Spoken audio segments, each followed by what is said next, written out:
Hey y'all, it is 5:06. I'm still at the office. I am in the middle of calling expireds and just had a really great conversation with one. They actually expired in the summer. So I don't know how I got them, but they expired in the summer and had a great conversation with them. Just talked about like what they were looking to do. And yeah, I mean, he was pretty stunned that the house didn't sell. I was pretty stunned that it didn't sell. And so we're going to meet. I wanted to give you guys some numbers too. I wanted to look at them myself. So I've just started calling expired since May, and I have 5 closed, 1 pending, and 4 listed. And like one is going to be listed tomorrow, so I counted that. So a total of 10 signed listing agreements since May.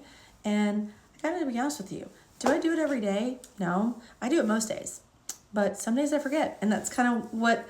And I'm glad that I started to forget, because I started getting better success when I waited a couple of days calling. So I was like, oh, okay, this is working. I would have probably been a little tighter on my schedule if every time I got in touch with somebody, they're like, oh yeah, we've already talked to somebody. But no, that hasn't been the case. So I also want to show you this cute picture. This is what I look at every single day. That's my pup. That's my soul pup. His name is Milo. And he waves at me and he keeps me in a good spirit while I make phone calls. Also, I wanted to say, not only is the expired letter in the stand store available for you, it's a template.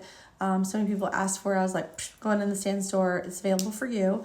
Several of you have gotten the listing presentation template. It's very cool.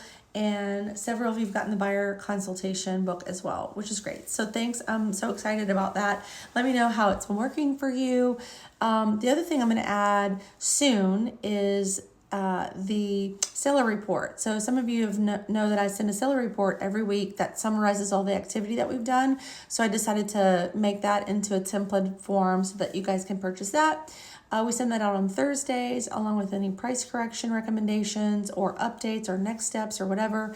And then also, knowing the difference between a marketing plan and an advertising situation is very important. So when you go to a house, if you don't know what your marketing plan is, do you hear that? It's a car with a giant muffler.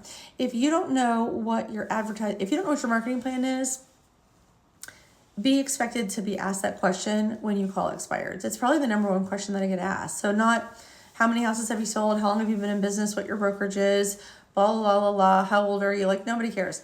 How many alphabets do you have behind your name? Nobody cares. How many awards do you have? Nobody cares. How many blah, blah, blah, blah, blah, blah, blahs? Nobody cares. What they care about is, what's your marketing plan? What are you going to do to get it sold? Because I'm obviously frustrated it didn't sell the first time. Also, they want to know that. But they also want to know, like, are you going to take charge? Or are you just going to let me run the show?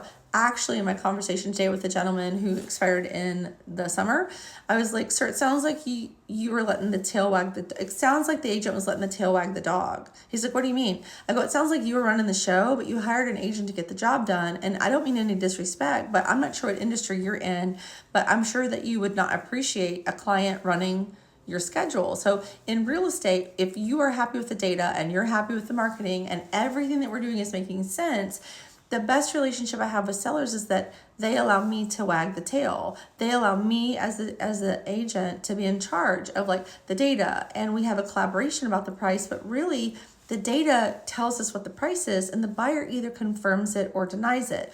Buyer either confirms it or challenges it. You and I, of course we want to sell the house for the most money possible, but it really is going to do you a disservice if you are the one that runs the show and you tell your agent what you want and then get frustrated with them if they don't produce that result, because you might not be privy to the same information that your agent is. And that's sort of what my marketing is all about, is now doing a deep analysis into the price per square foot. And not everything is price per square foot, but in that area of where he is, it is pretty clear. Some areas of Memphis doesn't really matter. So 1 story sell for more than 2 stories traditionally. There's some nuances, but for the most part, we had a great conversation. It was 36 minutes. And he was like, well, that sounds great. Everything that you said sounds great. And so hopefully, and I don't know, I'm just kind of throwing it out there. I don't know if he's going to reach out to me and pick me, But I hope so. I hope we get a conversation because they're looking to relist in the next couple of weeks. So before the Christmas holiday. So we shall see. Anyway, so in summary, I'm going to put the seller report template up in the Stand Store. And then, and I'm also going to put the marketing plan. So this is our marketing plan. This is what we do to sell houses.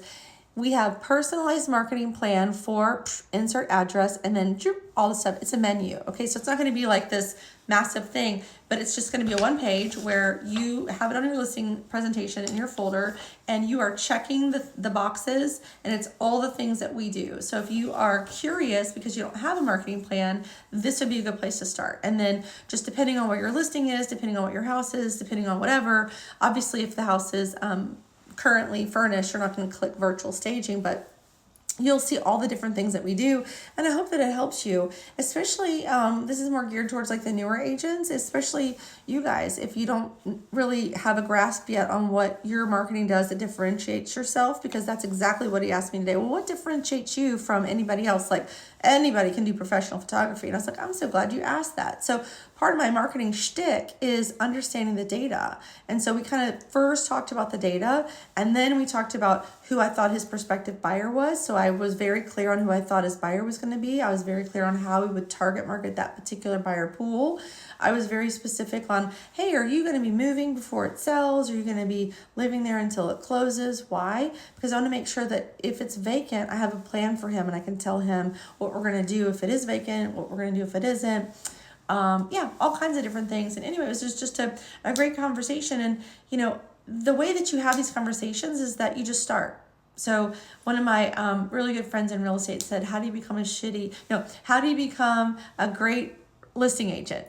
And the answer is you become a shitty one first. So nobody's going to know everything initially, right? You just can't. So you just fake your way through it. You present yourself in the best possible life. You fumble through it. You make mistakes. You learn from them.